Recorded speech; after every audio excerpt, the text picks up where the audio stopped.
Hi YouTube friends, this is Fossilosaurus coming at you with a pretty cool fossil. Not really the kind of thing that I would always go for. It's more due to the size. Let me just get right into it and I can start explaining more. Then I actually don't even know if it'll fit in here. Let me see if I can adjust this a little bit. There we go. Okay. Wow. Let me do a little spin for it. Now this is a vertebrae, as I'm sure you could tell that.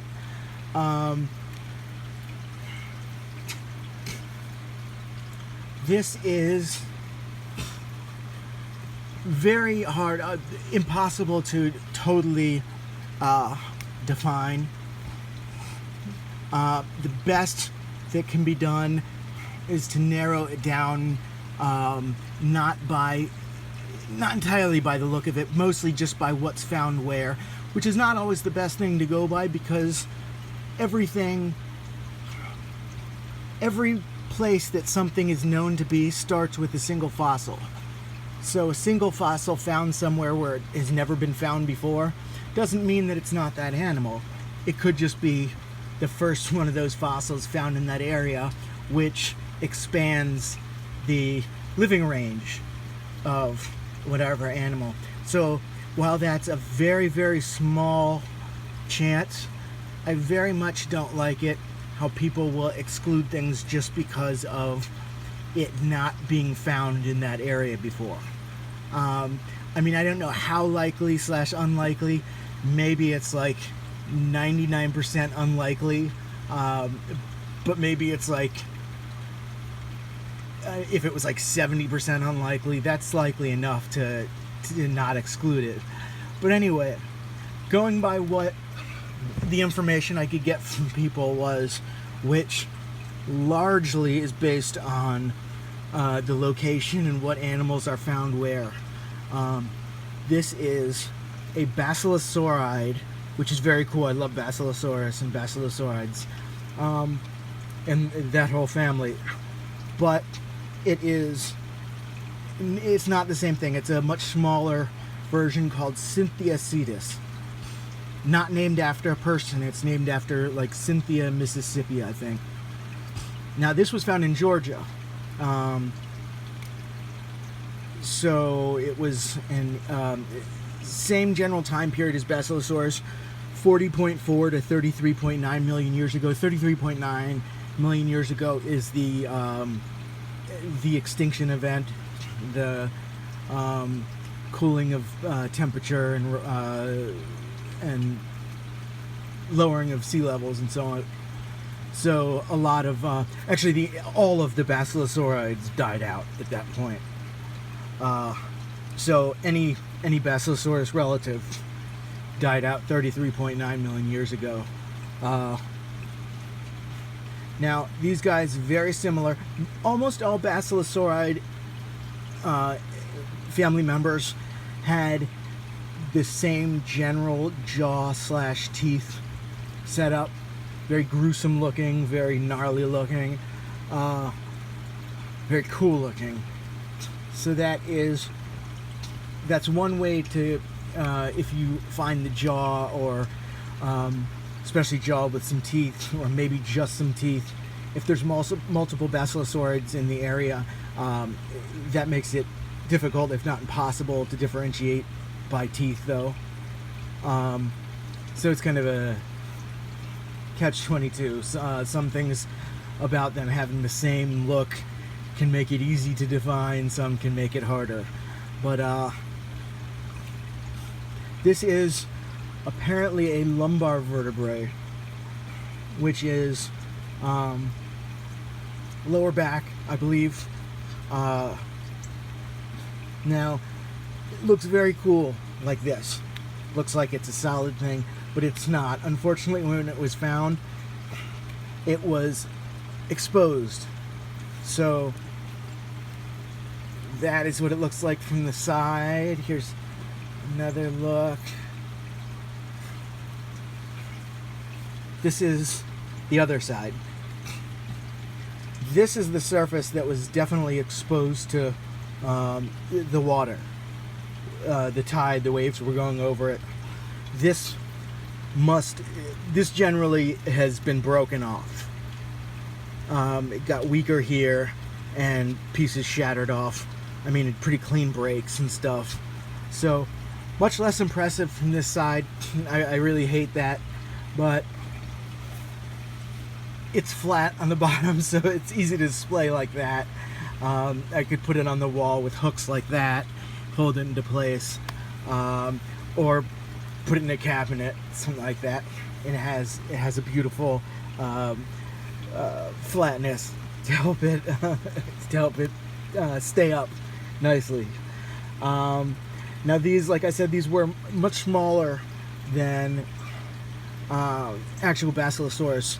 I believe these guys, they were more like the size of the Dorodon and very similar looking. These guys got about 30 feet, I believe. And they are known from, I believe, all over the southeastern United States. Not all over, but multiple states. And from Peru. And I believe those are the only places that Cynthiacetus is known from. Now, when I got this, it was labeled as Zygoriza. I believe that's the pronunciation. It's spelled Zygoriza,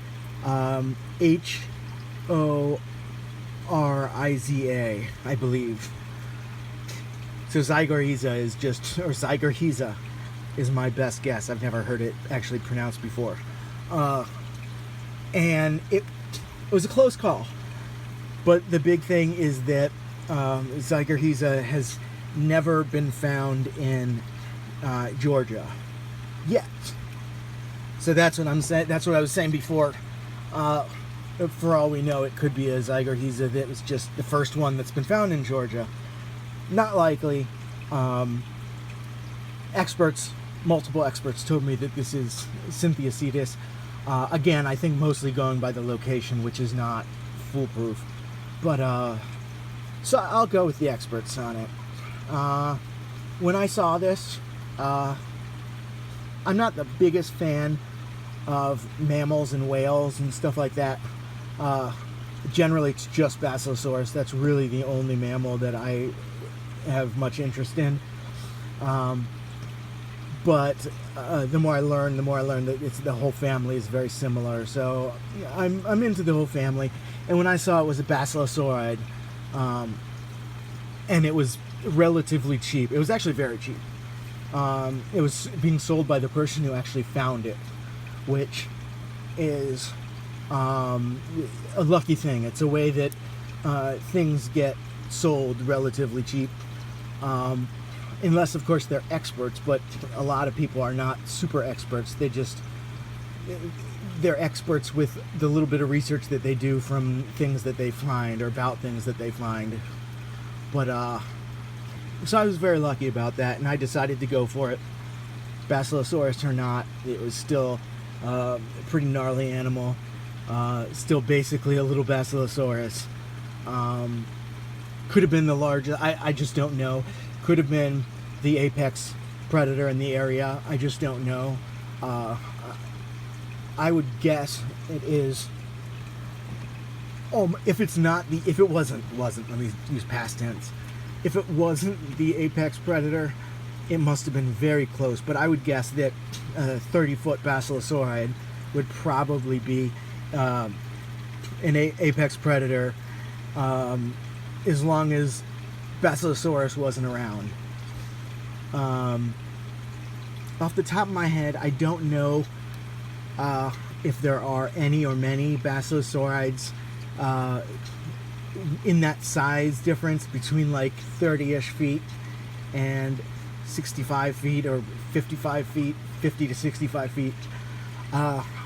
So for all I know, this could be the next biggest one, in which case this definitely would have been or should have been the top predator of the area.